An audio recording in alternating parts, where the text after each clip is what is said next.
Jadi kalau tidak bernafas, tidak ada usaha nafas, itu kemungkinan adalah henti jantung. Dan juga kita bisa melakukan perabaan nadi. Kalau pada orang dewasa, nadi itu biasanya diraba pada pembuluh darah besar, yaitu pembuluh darah di leher. Jadinya ini adalah pembuluh darah terbesar, diraba apakah berdenyut atau tidak. Kalau ragu-ragu, kita ragu-ragu ini ada apa enggak ya, kalau dia tidak sadar, langsung saja anggap henti jantung dan berikan pertolongan sesegera mungkin. Nah, jadinya tujuannya adalah kita bisa mengetahui bagaimana cara mengkaji kalau ada korban yang tiba-tiba jatuh, apakah itu henti jantung atau tidak. Bagaimana cara kita melakukan bantuan hidup dasar yang terutama terdiri dari kompresi dada, dan juga bagaimana cara memberikan rescue breathing atau napas bantuan yang baik dan benar, dan bagaimana cara melakukan posisi pemulihan atau posisi recovery pada pasien yang sudah pulih. Misalnya henti jantung, kita berikan bantuan yang bagus banget, yang cepat, jadinya dia balik sadar lagi, berdetak lagi jantungnya, bagaimana cara memposisikan pasien yang benar. Nah, jadinya bantuan hidup dasar itu ya adalah prosedur-prosedur yang kita lakukan untuk bagaimana cara mengembalikan sirkulasi aliran darah yang sempat terhenti karena henti jantung. Dan ini seharusnya dikuasai oleh semua orang, termasuk orang awam ya. Karena siapapun itu, mau dia punya background medis atau enggak, kalau misalnya dia bisa melakukan hal ini sebelum pertolongan medis atau orang yang lebih kompeten datang, ya itu bisa memperbaiki hasil pada sebagian besar orang. Jadinya seperti yang kita lihat di sini ya teman-teman ya, kalau potensi keberhasilan dari bantuan hidup dasar itu sangat dipengaruhi oleh kecepatan respon kita. Jadi semakin cepat kita merespon, kalau dalam 1 menit pertama pasien itu kolaps, sudah langsung diberikan bantuan, bila diberikan dengan baik dan benar, akan keberhasilannya bisa mencapai 90%. Tetapi semakin lama delaynya, maka keberhasilan akan jauh menurun. Terutama kalau misalnya sudah lebih dari 10 menit, karena pasti akan terjadi kerusakan otak yang permanen. Jadi walaupun itu kita sudah bantu habis-habisan dan akhirnya sirkulasi kembali, mungkin pasien akan menderita kerusakan otak yang permanen yang akan sulit untuk dikembalikan karena otak tidak mendapatkan pasokan darah dan oksigen. Nah, dan kita harus ingat ya, kan ada namanya henti jantung, ada namanya henti nafas. Yang lebih berat itu adalah henti jantung. Karena kalau jantung tidak berdenyut, orang pasti tidak bernafas. Gitu. Tetapi kalau orang yang tidak bernafas, jantungnya masih bisa mungkin berdenyut. Gitu. Oleh karena itu, kalau zaman dulu kala orang kolaps, yang dilihat nafas dulu atau enggak. Yang sekarang yang terbaru, kalau orang kolaps, yang diraba nadinya dulu. Karena kalau kita lihat nafasnya dulu, itu akan buang-buang waktu. Gitu. Kita raba nadinya dulu. Kalau nadi teraba, baru kita perhatikan nafasnya. Gitu. Kalau nadi tidak teraba, langsung lakukan kompresi dada. Ya, oke. Nanti kita lihat lengkap algoritmanya ya. Jadi komponen dari bantuan hidup dasar itu sudah bergeser. Kalau dari zaman dulu itu kita nafas dulu, kasih nafas buatan. Nah, tapi sekarang apalagi sejak zaman COVID itu ya, kan kita kan jadi agak ragu gitu ya untuk memberikan nafas buatan mulut ke mulut, apalagi pada orang yang kita nggak kenal. Karena kita kan nggak tahu ini kesehatannya gimana, nanti salah-salah kita malah kena COVID nanti gitu kan zaman dulu itu. Jadi sangat banyak diteliti tentang performa dari bantuan hidup dasar. Dan ternyata teman-teman sekalian, kalau misalnya Anda tidak punya alat yang memadai, tidak ada bagging, tidak ada barrier, ini nanti saya kasih kenang-kenangan ya. Jadi ini masker yang barrier antara mulut dari orang pasien dengan mulut kita, jadi nggak langsung bersentuhan gitu loh. Ini lebih aman ini. Kalau misalnya tidak ada ini dan itu membuat kita ragu-ragu untuk memberikan nafas buatan, daripada ngasih nafas buatan tapi nggak benar, lebih baik kompresi aja terus, pijet jantung aja terus sampai datang bantuan. datang orang yang lebih ahli, datang alat yang lebih lengkap, baru nanti diambil alih sama tim yang lain. Gitu ya, jadi utamakan kompresi dada. Oke, nah jadi gini, bagaimana tata caranya kalau ada orang yang tiba-tiba jatuh, tiba-tiba kolaps? Pertama kali kita harus cek kesadarannya. Ya, kita pastikan pasien itu berada di dalam ruangan situasi yang aman. Kalau misalnya dekat dengan air, atau dekat dengan listrik, dekat dengan api, ya itu kita selamatkan dulu pasiennya dan amankan lingkungannya, daripada nanti kita juga sebagai penolong mau menolong malah kita ikutan kena bahaya gitu kan ya. Dan baringkan pasien di alas yang keras dan datar. Misalnya dia jatuh gitu tertelungkup, baringkan di lantai sampai terlentang seperti ini. Kemudian kita cek respon, tepuk-tepuk dengan kuat, kemudian panggil namanya. Panggil bapak, bangun pak, bisa dengar pak, gitu. Cek respon yang pertama.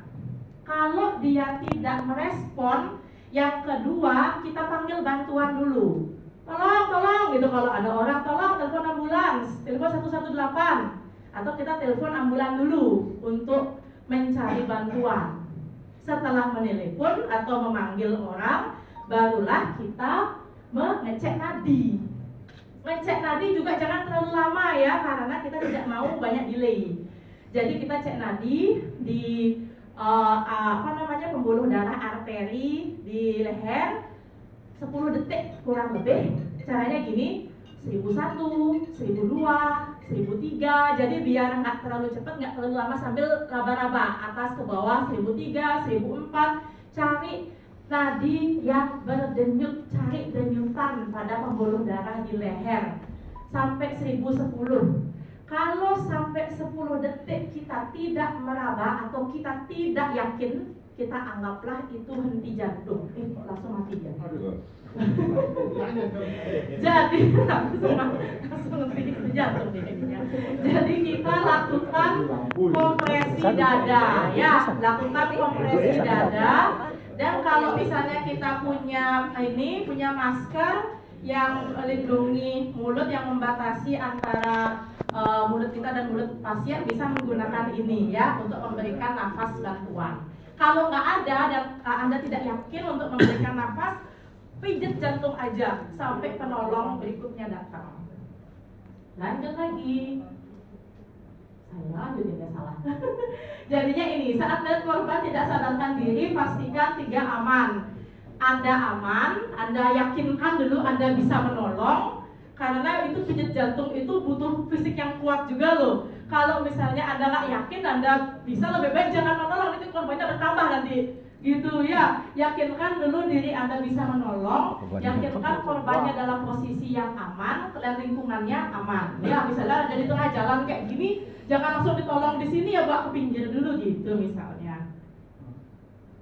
Oke, nah seperti ini ya, cek respon, tepuk bahu, kemudian tanyakan Pak, kalau misalnya bisa jawab, oh gitu, oh berarti tidak mungkin henti jantung gitu orangnya, ya, dan tidak mungkin henti nafas karena masih bisa ngomong, gitu. Jadinya Anda cukup posisikan yang nyaman sambil dicek setiap beberapa menit untuk memastikan tetap sadar orangnya.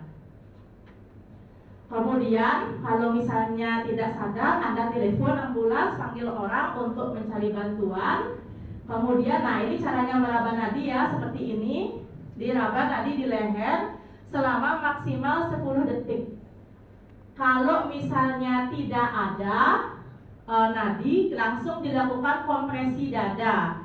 Bagaimana cara kompresi dada? Nah, jadi gunakan tangan kanan dan kiri. Kedua tangan saling menjalin. Habis itu ini kan ada tulang dada, ini ya di tengah-tengah ya. Ini setengah atas, ini setengah bawah. Taruhlah kedua telapak tangan Anda di setengah bawah tulang dada. Gitu. Kemudian kedua, atau paling enggak kalau pada pria itu sejajar dengan puting susu. Kemudian Anda lakukan pijat jantung kompresi dengan keras dan cepat dengan kecepatan kurang lebih 100 kali per menit. Kemudian recoil sempurna itu maksudnya tunggu dada sampai mengembang sempurna, terus baru pijat lagi. Kalau misalnya bisa memberikan bantuan nafas, berikan 30/2, yaitu 30 kali pijat jantung, 2 kali bantuan nafas. Tapi kalau Anda tidak bisa dan tidak yakin gitu, tidak berani gitu misalnya nafas mulut ke mulut sama orang, cukup berikan kompresi. Nah, biar kebayang kayak bagaimana itu, ini sudah siap Dokter Ben untuk melakukan demonstrasi. Silakan. Mungkin ada yang nggak kebayang itu 100 kali per menit itu seberapa cepat ya gitu ya. Jadinya ini Dokter Ben akan melakukan CPR dengan diiringi sebuah lagu dengan kecepatan kurang lebih 100 kali per menit, yang lagunya pasti teman-teman tahu ini lagu apa. Jadinya nanti kurang lebih seperti ini ya. Ini yang bela diri, tapi hampir semua atau pingsan. Tapi digagal kan? Ya. Pokoknya pertama pada kecelakaan. Ayo, 1, 2, 3, 2, 3, 4, 1, 2, 3, 4.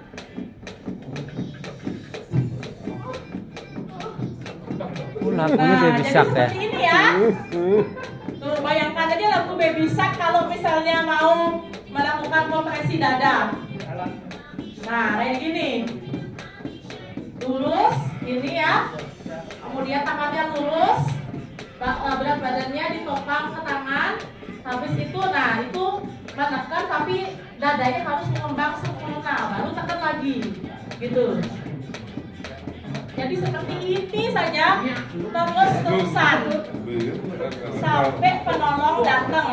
Tapi jangan sampai Anda kecapekan juga. Kalau kecapekan, minta diganti sama temannya yang lain dengan cara yang sama.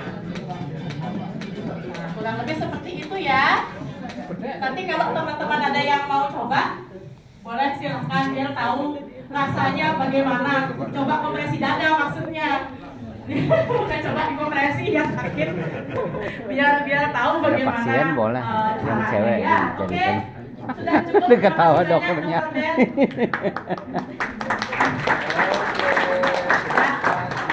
Jadi ini kemudian selanjutnya adalah bagaimana cara untuk memberikan nafas buatan.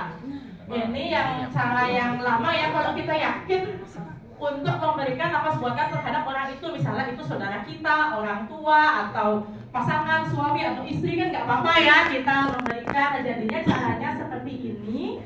Kita pastikan dulu tidak ada sumbatan jalan nafas. Kalau ada sesuatu yang kelihatan gitu dan menghambat jalan nafas, contoh gigi palsu atau makanan gitu misalnya kelihatan, disumping dulu pakai jari, dikeluarkan.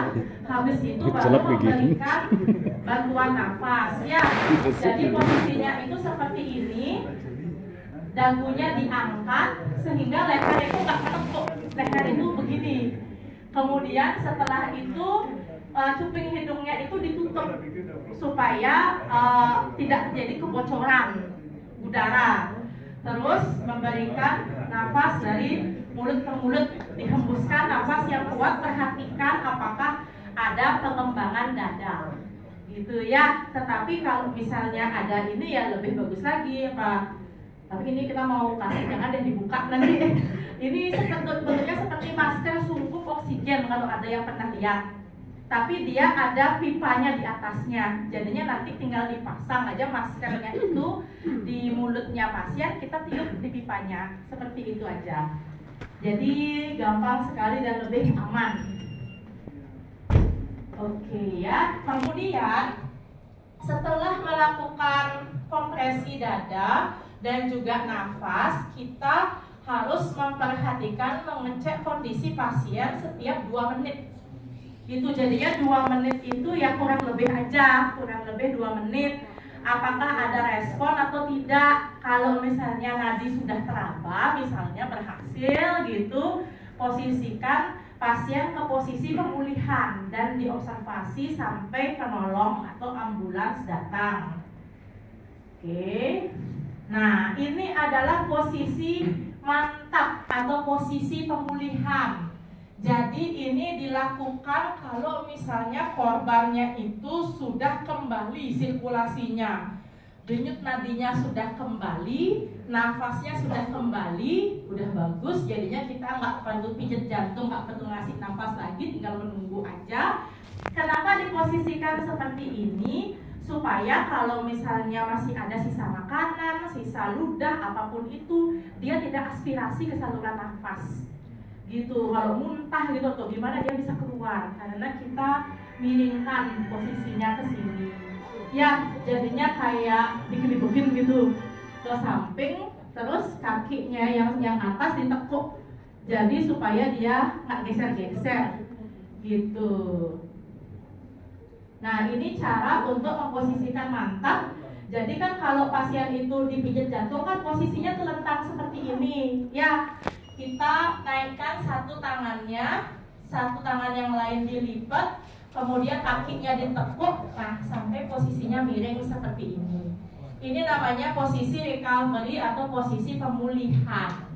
Nah, terus juga kalau misalnya pada tempat-tempat umum, misalnya bandara, yaitu yang paling ada kalau di Indonesia, dan seharusnya kalau di lapangan di mana ada resiko untuk terjadinya henti jantung mendadak, seharusnya alat ini ada, yaitu alat Automated External Defibrillator atau AED. Jadi ini adalah alat pintar yang sangat canggih. Jadi alat ini memiliki kemampuan untuk membaca irama jantung pada korban henti jantung secara otomatis. Jadi tidak perlu jadi dokter jantung untuk bisa baca irama jantung. Alat ini bisa membaca sendiri. Jadi kalau misalnya ada orang dengan henti jantung, sambil satu orang melakukan kompresi, kalau ada alat ini, ambil alatnya, kemudian buka. Nanti begitu alatnya itu dibuka, dia akan memberikan instruksi. Seperti misalnya buka baju pasien, kita buka. Pokoknya kerjaannya kita kalau sudah membuka alat AED itu cuma mengikuti apa saja yang dia ngomongin. Cuma kadang-kadang alatnya itu ngomongnya dalam bahasa Indonesia, bisa dalam bahasa Inggris gitu. Jadinya ya Bapak Ibu, tapi bahasa Inggris sederhana gitu. Jadinya memperhatikan instruksi apa yang dikatakan oleh alat itu. Misalnya dia bilang buka baju pasien, dibuka bajunya kan sampai dadanya kelihatan. Tujuannya apa? Supaya bisa memasang ini, memasang elektrode yang putih-putih ini yang kayak stiker. Jadinya nanti biasanya di dalam AED itu ada 2 stiker dewasa, 2 stiker anak-anak. Jadi kita tempelkan satu di dada kanan pasien, satu di dada kiri pasien. Terus nanti alatnya itu akan menganalisa sendiri iramanya. Misalnya dia ngasih instruksi, analisa irama jantung, jangan memegang pasien. Waktu pas alatnya lagi menganalisis, jangan dipegang, jangan deketin handphone karena nanti bisa mengganggu sinyal alatnya. Nanti alatnya akan menganalisis, misalnya dia baca, oh ini adalah irama yang bisa di shock. Mungkin tahu ya shock, yang kejut jantung itu yang kayak ada di film sinetron itu kalau ada pasien pakai pedal jeduk gitu sampai dia loncat gitu. Nah, itu fungsinya adalah untuk memberikan shock. Tetapi shock itu tidak bisa diberikan pada semua kasus, hanya pada irama jantung yang tertentu aja. Tapi kalau orang awam kan nggak tahu yang mana ini irama jantung yang bisa ditembak, yang mana yang enggak. Nah ini alatnya dia baca sendiri. Jadi analisis irama, irama bisa di shock, tekan shock. Nanti tombolnya kedip-kedip, tinggal tekan aja. Nanti dia nge-shock sendiri. Gitu. Kalau misalnya dia baca iramanya tidak bisa di shock, lanjutkan pijat jantung, lanjutkan, nanti dia hitung nanti tok tok tok tok tok, ada metronomnya itu alatnya. Jadinya nanti kita bisa tahu kita kompresi dengan kecepatan berapa, nggak usah nyetel babi shark jadinya gitu, sudah dihitung sama alat AED. Ini canggih banget. Dan biasanya ini ada di tempat umum di mana-mana, di mall, di supermarket, di restoran, di mana-mana, terutama di bandara ini pasti ada. Jadi kalau misalnya ada kejadian seperti itu, teman-teman sudah pernah mengikuti pelatihan ini, tahu bagaimana cara menggunakan alatnya, pakai aja, karena itu bisa menyelamatkan nyawa manusia. Jadi seperti ini ya. Kalau misalnya alatnya itu mau memberikan shock, Anda pencet shock, jangan dipegang pasiennya. karena nanti listriknya ngalir juga ke badan kita gitu, nanti kita salah-salah kena shock juga padahal nggak perlu gitu ya. Jadinya tinggal pencet tombolnya aja, nanti akan memberikan shock sendiri alatnya. Oke, terus sampai kapan kita harus melakukan pijat jantung? Itu kan capek banget ya. Tadi mungkin teman-teman lihat dokter Ben pijat jantung itu lagunya belum habis saja kayaknya sudah ngos-ngosan dia. Sampai kapan kita harus melakukan seperti itu? Yang pertama pastinya kalau korbannya udah pulih. Kalau detak jantungnya udah kembali, nafasnya udah kembali, astengkara, kita cepet gitu misalnya, wih bagus, tentu saja itu boleh kita hentikan.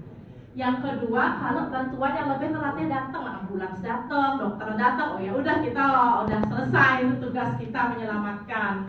Yang ketiga, kalau kelelahan, ingat pastikan diri Anda bisa menolong. Jangan sampai kita mau menolong orang malah kita yang jadi korban gitu ya. Jadinya perhatikan juga kemampuan diri sendiri. Kalau seandainya capek nggak ada yang diminta gantian, ya udah nggak apa-apa, sudah melakukan yang terbaik ya Bapak Ibu ya. Kemudian kalau lingkungan tidak aman, ada api, ada listrik sebagainya gitu, waduh nggak bisa ya, selamatkan diri sendiri dulu intinya.